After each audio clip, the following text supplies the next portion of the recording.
Welcome to the Heat versus the World podcast. And now, stand up and make some noise for your host, Joel Jacob.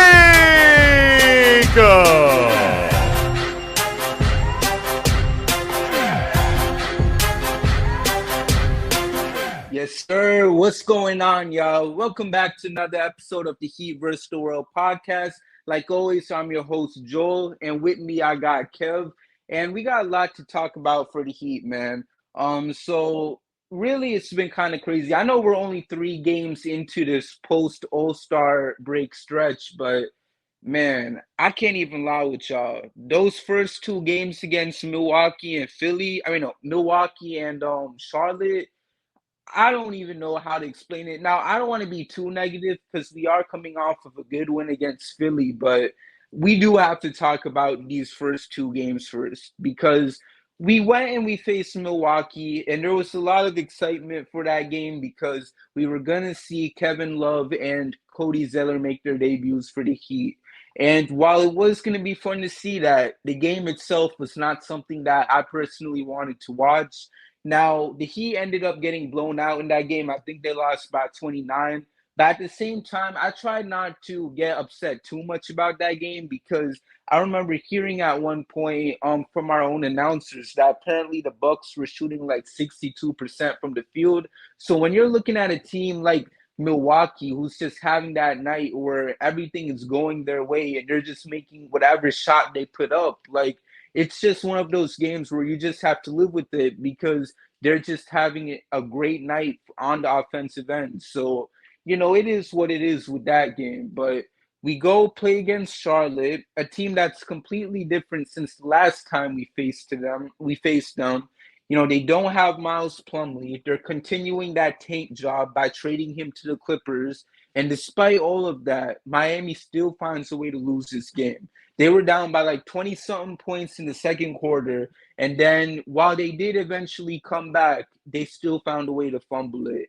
And I just completely lost it, man. I think I went on like a 5-minute rant on one of the recent videos we dropped on the Heat vs. the World YouTube channel. But overall, it was just such a tough thing to see because you're trying to root for this team even after they didn't make a trade at the deadline. And then you're trying to still find the strength to root for them because they go out and they get some new pieces like a Kevin Love and like a Cody Zeller. And everything just falls apart by, losing games like this that they shouldn't be losing. Because if you like your team and if you believe that you have a chance to compete for a championship, there's no excuses for why you should be losing to a team that's literally trying to lose. Like, I bet the Charlotte front office were probably pissed that they won that game because they're probably thinking, oh, so now our chances of getting Wembanyama is probably lower because of that win.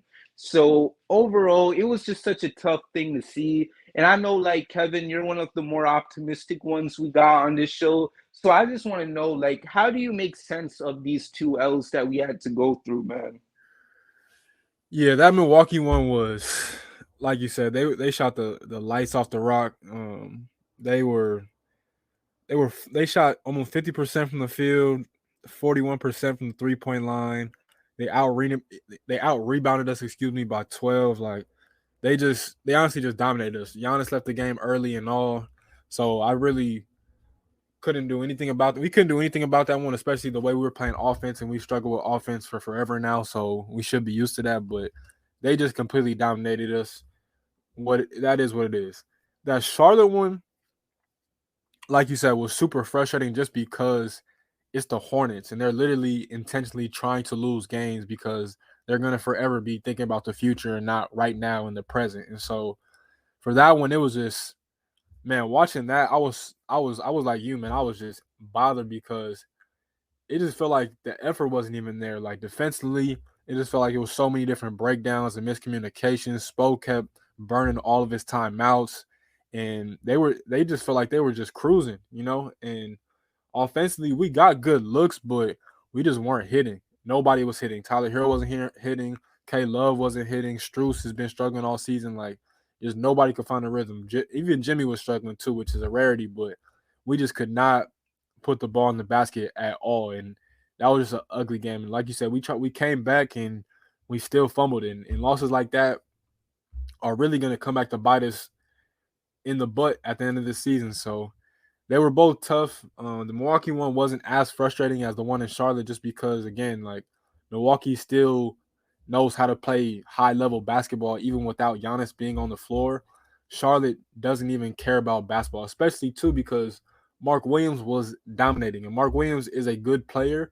I don't want to make it seem like he's a scrub by any means, but he was looking like Hakeem Olajuwon out there against us, and that was just something that I never thought I would say about the Heat. But all in all, I mean, I'm not even gonna say it is what it is because it should not have happened. We should have went 1-2 in that stretch, but it happened. Now we gotta try and right the ship.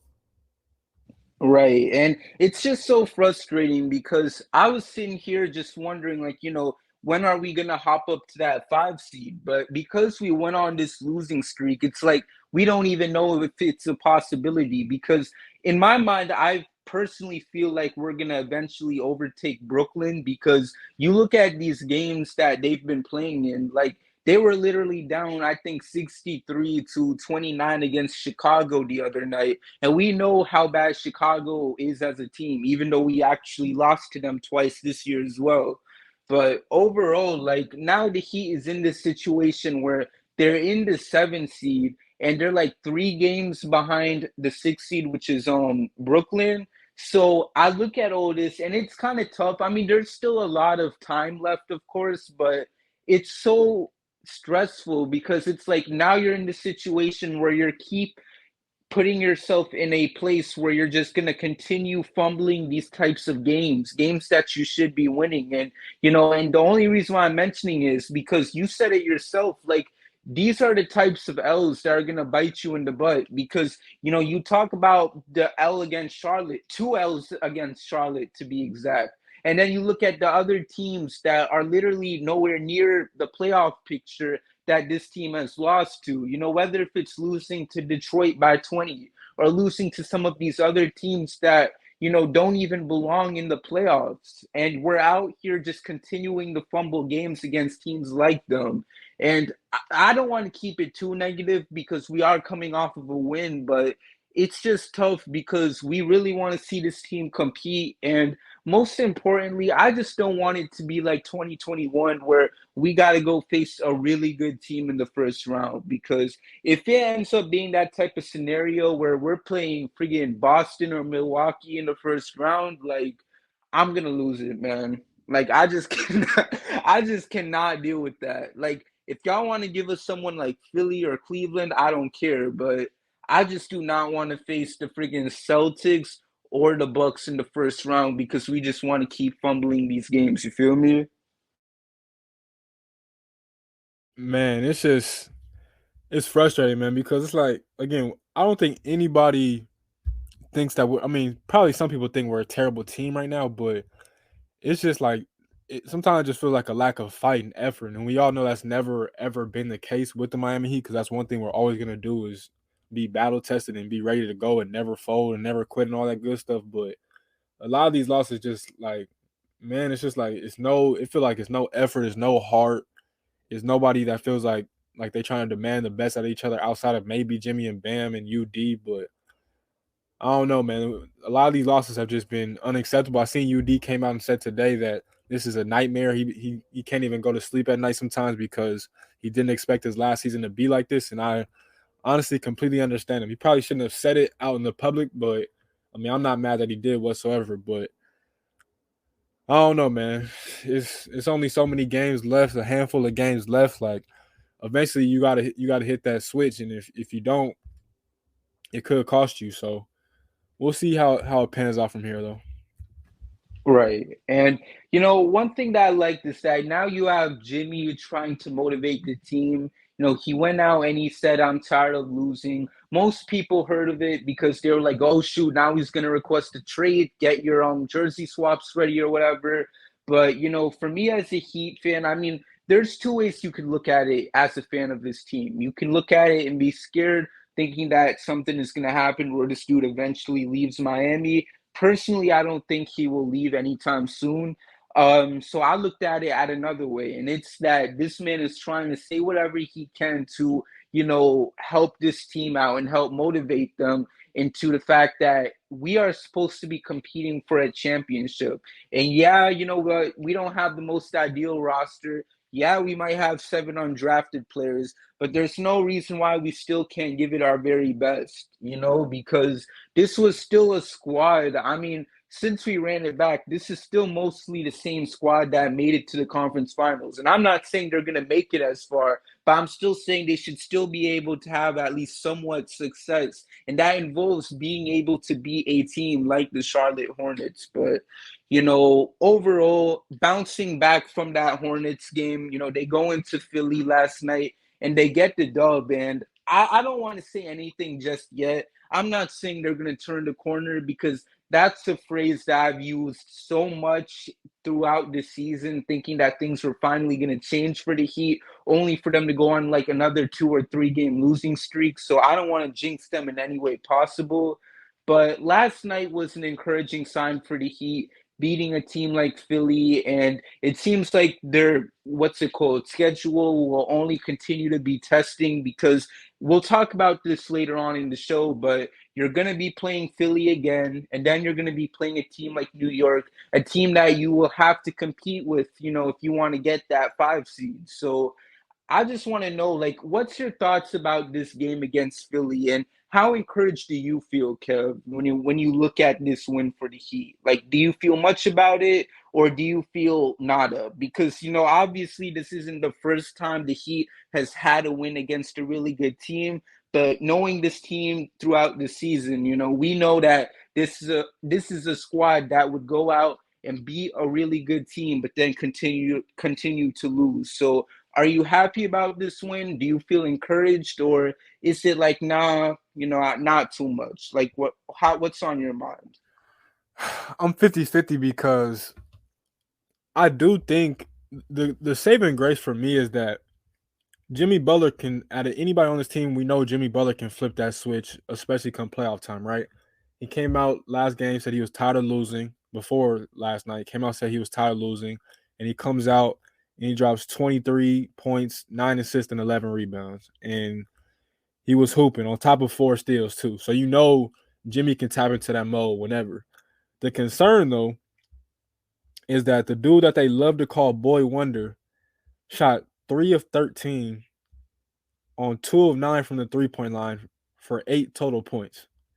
So all of this to me is just telling me that this is still the same, of course, same team from last year with minus PJ.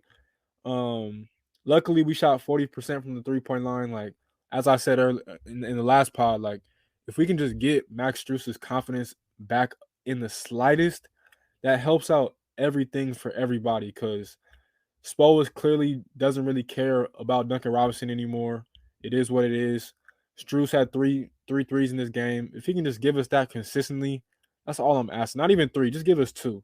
If you can just give me 2, that's fine. 3 should be the bar for him, but I'll live with 2 because that is what it is. Another thing too is that, Depot's coming back off of his injury. He has not looked good whatsoever for the most part offensively. Defensively, he's still doing his thing, but I think he can and should, the more games he plays, should be more than capable of getting back into his offensive groove. So that's a bright spot that I'm looking forward to too.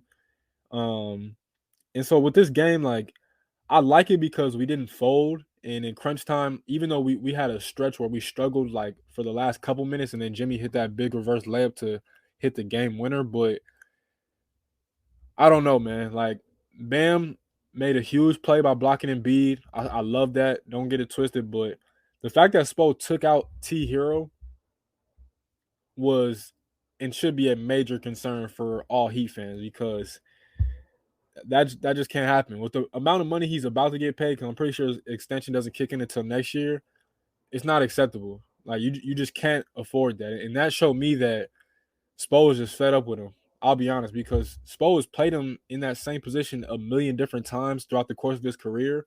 And he probably has been bothered before, but last night you could just sense that he felt fed up. And he literally just said, forget it. If you're not going to guard, I'm not putting you in the game. And I feel like that's how Spo has always been, but he's given Tyler a little bit of a longer leash. So I don't know, man. Like I said, to me, it looked like almost every playoff game we had last year where Jimmy, for the most part, carried, kept us in the game single-handedly. We got some good contributions from a couple other guys like Cody Zeller, like Kevin Love, like Oladipo.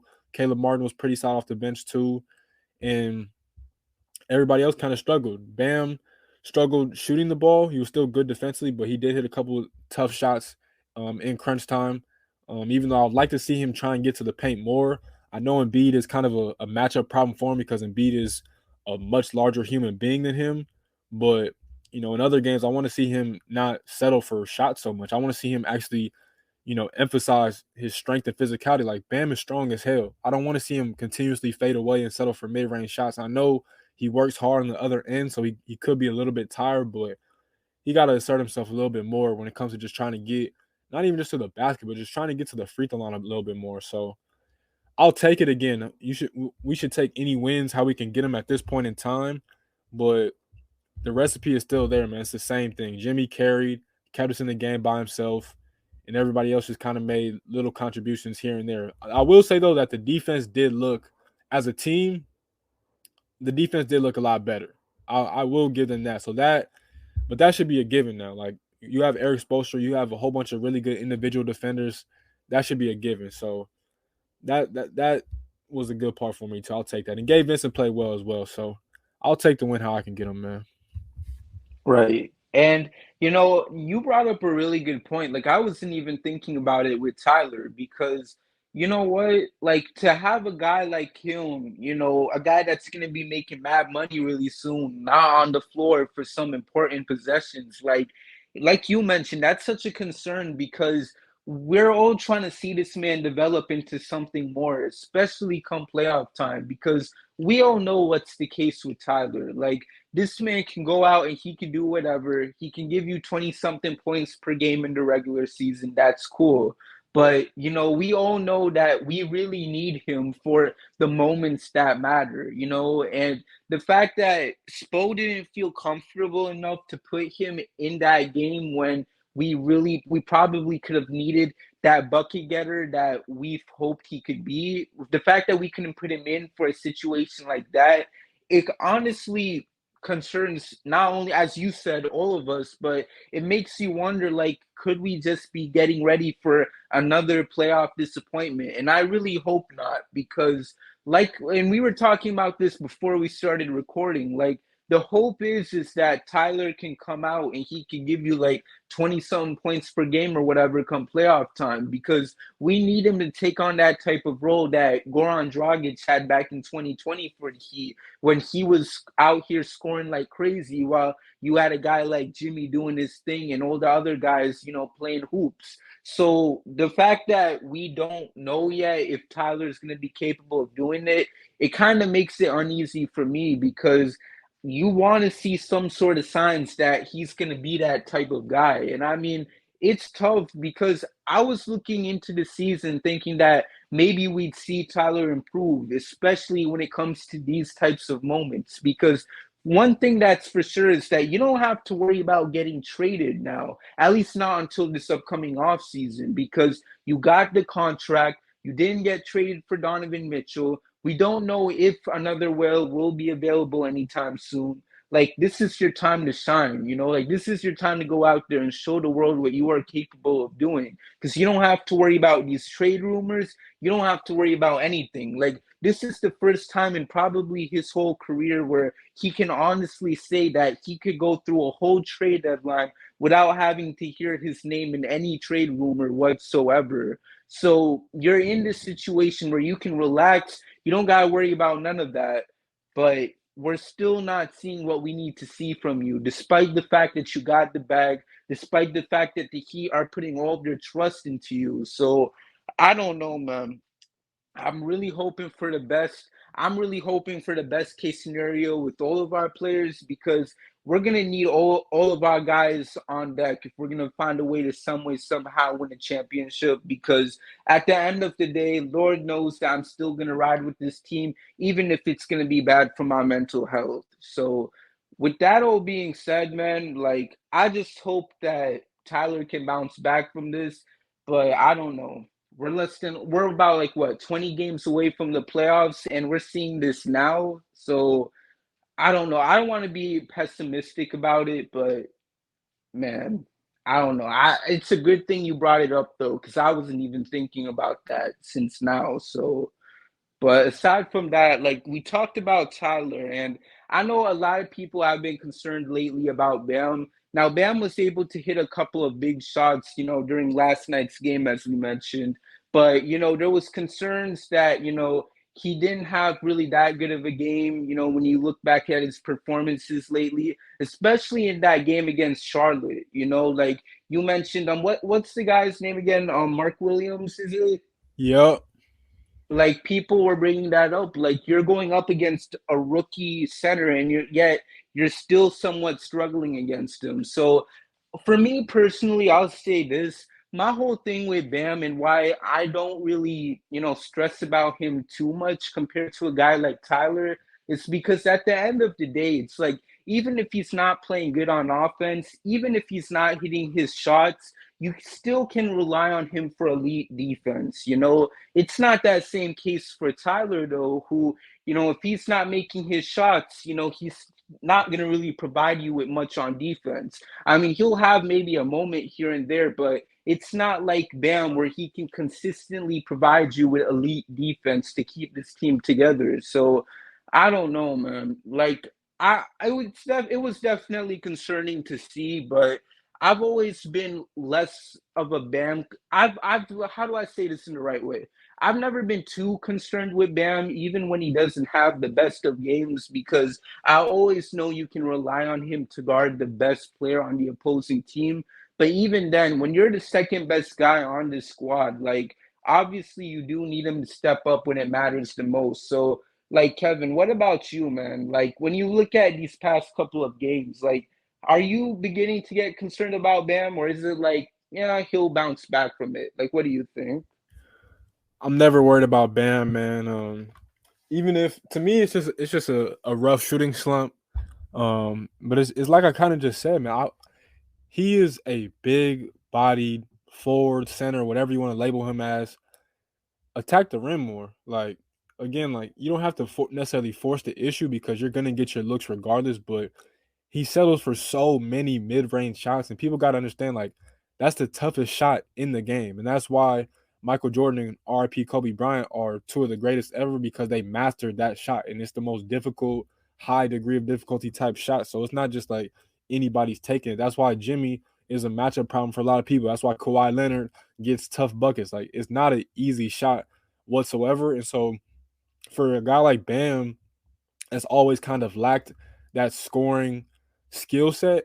I want to see him do whatever it takes just to get easier looks, man, because that's what it comes down to. And Tyler is facing the same issues, but the difference is that Bam can actually get to the rim because he's just physically more built for it. So I think he'll be fine. I'm not worried about him. A lot of people think just because he's having tough shooting nights that he's having a bad overall game, which is the furthest thing from the truth because he still does, like you said, clamps up. He does everything that we need him to do defensively every single Mm-hmm. night.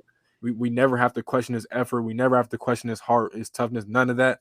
Um, Again, man, it just comes down to making life easier for himself on that end.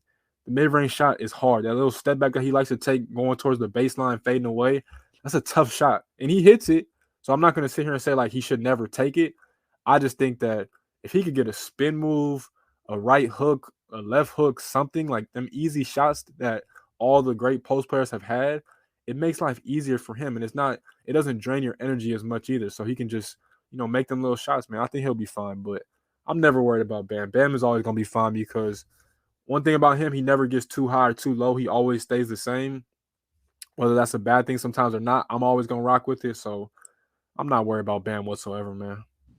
Exactly. I mean, I couldn't have even said it better myself because, one thing we both agree on is that, he'll provide you with the elite defense and he's always going to be there for the squad. Like, that's the one guy where I don't have to worry about too much. Like, I know everyone was kind of looking at his performances lately and we're getting really worried. But at the same time, it's not like, and I really don't want to continue comparing him to a guy like Tyler, but it's not like a guy like him where you have to be concerned because you don't know what he's going to do come playoff time or whatever. Like, we know Bam and we know what he's capable of doing. We've seen it in some of the biggest games possible. He was one of the main guys, aside from Jimmy, that stepped up in game 7 of the Eastern Conference Finals, had other games where he was able to do just the same. And he shows like this is really something, the Jimmy and Bam duo. And that's why sometimes I get so frustrated with this team because it's like, people might not see it, but Jimmy and Bam are capable of winning a championship. Like those two are so good together. The problem is we're just not building a right team in front around them. Like we're out here signing all of these undrafted guys and stuff, but overall, man, that's just a convo for another day. But like we both agreed on, there's really nothing to be concerned about with him. And with that all being said, since we can agree on that, I do want to go into this next topic real quick. But before I do, I just got to quickly share this word from our sponsors. NBA fans, it's time to bring the hoops action to the palm of your hand with DraftKings Sportsbook, an official sports betting partner of the NBA. This week, new customers can bet $5 and win $200 in bonus bets instantly. Plus, for a limited time, all new and existing customers can get a no-sweat same-game parlay every day. Go to the DraftKings Sportsbook app to go on it today, opt in, and place the same-game parlay on any NBA game. And if it doesn't hit, you'll get a bonus bet back. And, the Heat are going to be playing Philly tomorrow. One thing for Philly is that one of their big difference makers isn't going to play tomorrow night, and that's going to be none other than Dwayne Dedmon. So I don't know, man. That's a huge loss for them. So I think the Heat should take advantage of that, but we know how the squad does when the other team is missing their best players. So with Dwayne Dedmon out, it's going to be close, but I'm going to ride with the Heat anyways. So that's my pick for tomorrow's game. So go put your money on the Heat and download the app now and sign up with code TBPN. New customers can bet $5 on the NBA and get $200 in bonus bets instantly only at DraftKings Sportsbook, an official sports betting partner of the NBA with code TBPN. Minimum age and eligibility restrictions apply. And that's basically about it from me. And now let's go into this next topic. And that's none other than the two new additions for the Heat and Kevin Love and Cody Zeller. So obviously, as I mentioned earlier, heading into that Bucks game, there's been so much anticipation from what we could get from these two guys. Kevin has been pretty good, to say the least. I mean, he hasn't been big from him. I mean, he hasn't exactly been playing like the old Kevin Love, but you're still getting whatever you could possibly get from him. He's providing you the rebounds, he's providing you with scoring, and most importantly, he's our starting power forward, meaning that Caleb Martin can go back to being on the bench and being that backup small forward for Jimmy. So that's all that matters to me personally. All that aside, I'm happy with him. The guy I really want to talk about though is Cody Zeller because I didn't know what to expect from him. I remember when we first signed this guy, I was unsure about it. I was like, yeah, I don't know. But the dude has played amazing. I mean, we were talking about, I know everyone on Twitter was like, this man literally looks like a 45-year-old chemistry teacher and everything. But the man has came out and he has been doing his thing, He's been playing great minutes for the Heat. And I don't know if it's because Dwayne Dedmon has been so bad that it's to the point where when a backup center is actually good, like they can actually be serviceable. Like we're so blinded by the fact that we haven't seen a serviceable backup five that seeing a guy like Cody Zeller actually play solid minutes is making us so fascinated by him. But the dude has played great so far. And not only that, but, one of the highlights that really stood out to me was the fact that this man literally chased down Embiid and was able to get the block on him. And I don't know, man. I saw that and I immediately had to sit down because I was like, what the hell just happened? Like that man actually went out and blocked not MVP, but one of the main MVP candidates of this league. So it was just something crazy to see. I mean, I literally joked about it. I think I tweeted something on the Heat versus the World account saying that was probably a better block than LeBron blocking Iguodala. Um, but overall, man, I've been pleased by what I've seen from Cody Zeller. And like I said, Kevin Love, we knew what we were gonna expect from him. Obviously not, all-star Kevin Love, but still, the rebounding and everything else that we could possibly get from him has been pretty good. But I want to know from you, Kevin, like, how about you? Like, have you been pleased with their performances? Yeah, man, I can't complain about him at all. To be honest, like honestly, I think K Love, the more he plays, same thing with Zeller too, but especially K Love, the more he plays, the more his shot is gonna fall. I feel like he's gonna learn how to pick and choose his spots better. He's gonna know where his spots are gonna come from between Jimmy and Bam and a couple other guys. So especially, hopefully with Kyle Lowry being integrated back into the lineup and trying to be better than what he's been. But I like it, especially K Love's outlet passes, just them little boost of getting early shots in the shot clock does wonders for a team that struggles in the half court. So I love it personally. You mentioned the rebounding. He's been a beast. He's always been a beast going back to his Minnesota days where it felt like he averaged like 12 rebounds a game at one point. So um, I'll take it. Same thing with Cody Zeller too. Like people got to understand, like you say he looks like a chemistry teacher, but for a majority of his career, he's been a starting big man in this league. So he's gone up against all the top bigs you can possibly go up against. And so for him to come off the bench now and be a backup, he's probably going to be more hungry than ever, especially coming off an injury. You know what I'm saying? He was out the league. So he's only going to be hungry. So I like what we're getting from him, man. Hopefully, again, the more they play, the more they're going to get in more rhythm. They're going to get more comfortable with their teammates. And I mentioned it too, like, him having that prior experience at Indiana with Oladipo in college should pay off heavily for that second unit. It should make life easier for the both of them. So I'm liking what I'm seeing so far. Hopefully it continues. And I'll take it how I can, man. So I'm not mad at either one of them personally. Couldn't agree more. And you know what? That's a good point you mentioned about the fact that Cody does have a lot of experience. I think the thing that probably concerned me was the fact that he was coming from an injury, and this was a guy who wasn't bought out or anything, but was someone that essentially sat out for like most of the season so far. Because I know that was one of the points that Anthony mentioned in our last pod, and that was something that kind of stood out to me, because that was essentially the same situation that Dwayne Dedman was in before we signed him. So that was the thing that concerned me with Zeller. Like, are we actually going to get something from him? And luckily, the dude has been playing good, And I feel like this is all just showing that Charlotte is really holding back a lot of their players. Like, there's a lot of guys on that team who probably aren't playing at their best levels, but once you see them leave their system, they're probably going to be just fine. Like, we're seeing that with Caleb Martin. I mean, I don't know much about what he did when he was in Charlotte, but we know that what we're seeing from him in Miami is definitely much better than what we could have ever seen from him in a Hornets uniform.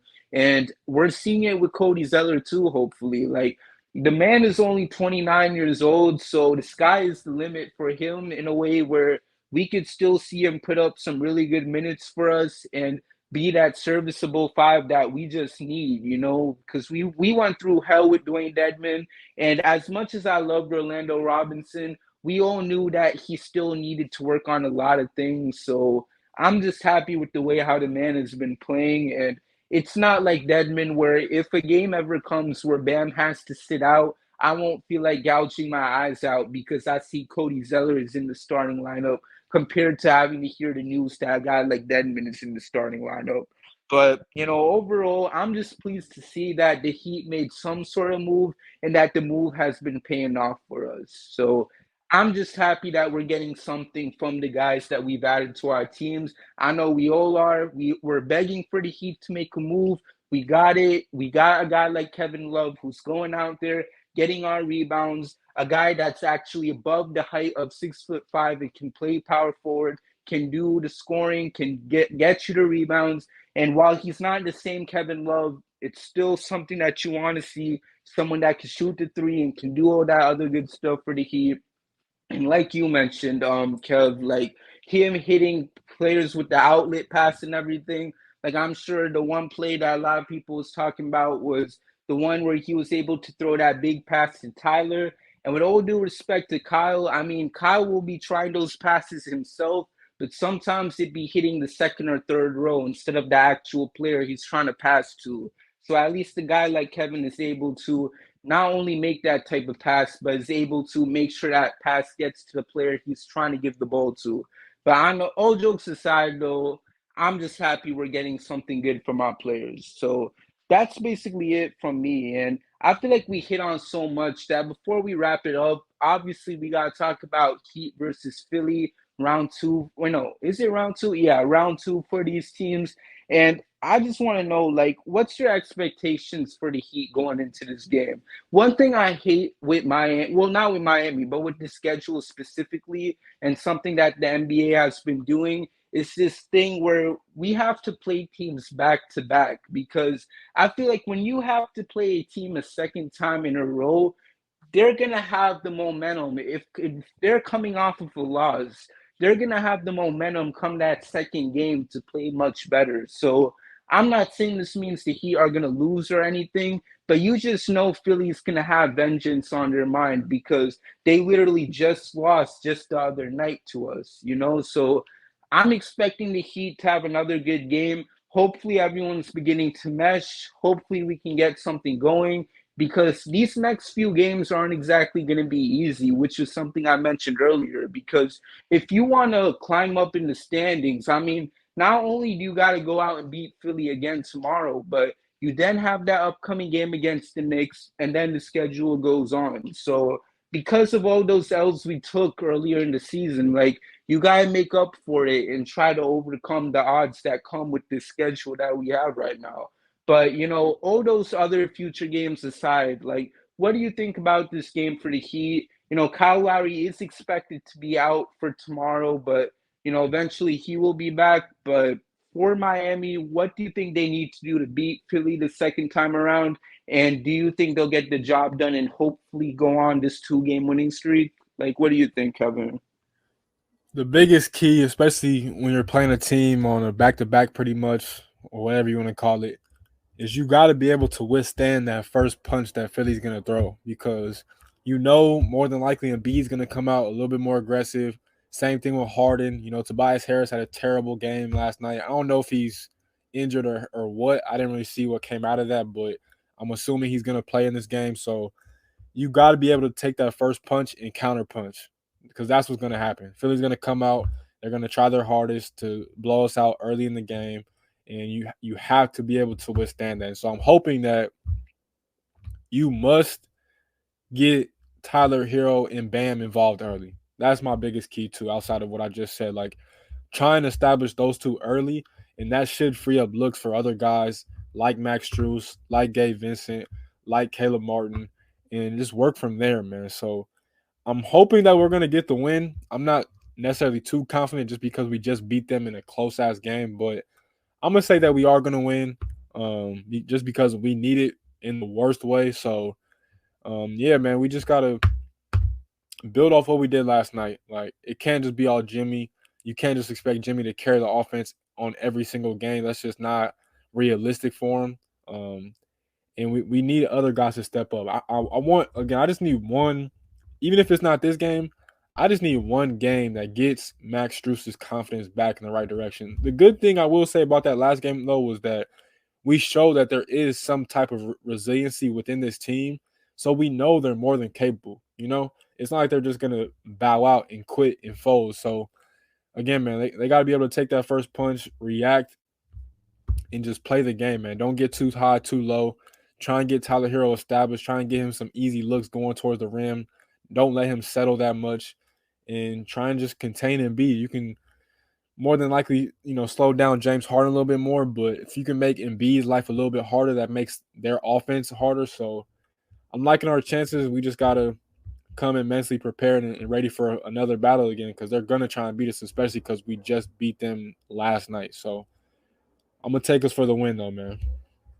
Right. And, like, a quick thing to mention, going back to what you said earlier, like, one thing with the Heat is that, what we saw from last night's game was the fact that they were able to come out and be clutch in a clutch situation, you know? And obviously that was mainly because of Jimmy, but you know, you still gotta, you know, give props to the other players as well. The fact that they were able to, you know, keep it together and maintain composure when they're in a tough situation like that. And, you know, it goes back to what I said earlier, where they can continue to build off of it and maybe become better as a team as we get closer to the playoffs. But, you know, as you mentioned, like, hopefully if the Heat could just contain guys like Embiid and Harden, there's no reason why they shouldn't be able to get the win. Also, I think another guy that they just got to keep an eye on is someone like Tyrese Maxey. You know, I do not want that guy to go off against us, because I feel like every time he has a huge game against Miami, you immediately see the tweets pulling up about how we ended up drafting who was it? Precious at 20, I think we got.